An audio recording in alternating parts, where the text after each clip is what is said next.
नमस्कार दोस्तों, इस वीडियो में चर्चा करेंगे भारत के सामने समुद्री सुरक्षा की कौन कौन सी चुनौतियां हैं। आइए डिटेल में जानते हैं। डिफेंस मिनिस्टर राजनाथ सिंह ने कहा है कि आने वाले समय में अदन की खाड़ी, लाल सागर और पूर्वी अफ्रीकी देशों के संलग्न जल क्षेत्रों के समुद्री खतरे बढ़ सकते हैं। ऐसे में भारतीय नौसेना अपनी उपस्थिति बढ़ाने और समुद्री मार्गों को सुरक्षित रखने का प्रयास कर रही है।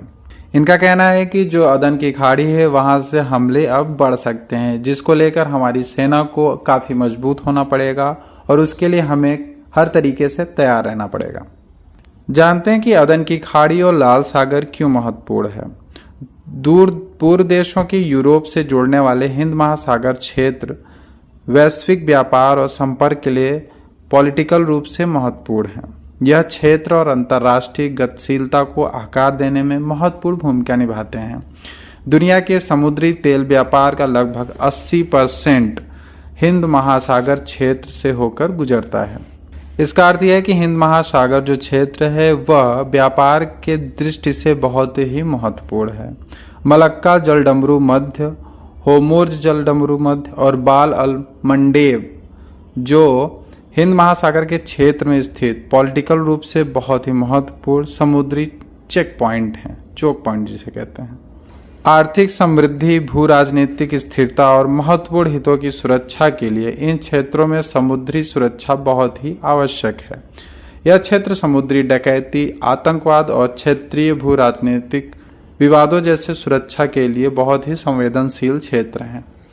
जैसा कि अभी हाल में देखा गया कि जो समुद्री डकैती है वो डे टू डे बढ़ता जा रहा है। अदन की खाड़ी और इस क्षेत्र में समुद्री सुरक्षा के लिए खतरे नए नहीं हैं। पूर्व में भी सोमालिया के तट पर आसपास समुद्री लुटेरे द्वारा जो पोत होती है उनको जब्त करने और चालक दल को फिरौती के लिए बंधक बनाने की कोई मामला अभी बहुत सारे कई मामले सामने आए हैं। हालांकि वर्तमान में इन घटनाओं में अधिक वृद्धि दर्ज की गई है, जिसके कारण सुरक्षा की दृष्टि से यह संवेदनशील है। अगर देखा जाए तो आतंकवादी जो घटनाएं हैं वो भी बढ़ रही हैं। यमन और सोमालिया तटों से घिरा हुआ राजनीतिक रूप से महत्वपूर्ण बाब अल मंडेब जलडमरू जो है वो आतंकवादी घटनाओं का केंद्र रहा है। नवंबर 2008 में मुंबई आतंकवादी जो हमला हुआ था वह समुद्री असुरक्षा से जुड़े गंभीर जोखिम को दर्शाता है। समुद्र के रास्ते आतंकवादी और इस तरह की घटनाएं तेजी से बढ़ सकती हैं और व्यापार में इस तरह की आतंकवाद और समुद्री डकैतों के जो लुटेरे हैं उनके कारण व्यापार में काफ़ी नुकसान पहुंच सकता है। और अगर इस तरह की जो व्यापार का जो लिंक है, जो क्षेत्र है, अगर वो कमज़ोर पड़ गया तो हमारे लिए जो ट्रांसपोर्ट है वो महंगा पड़ जाएगा।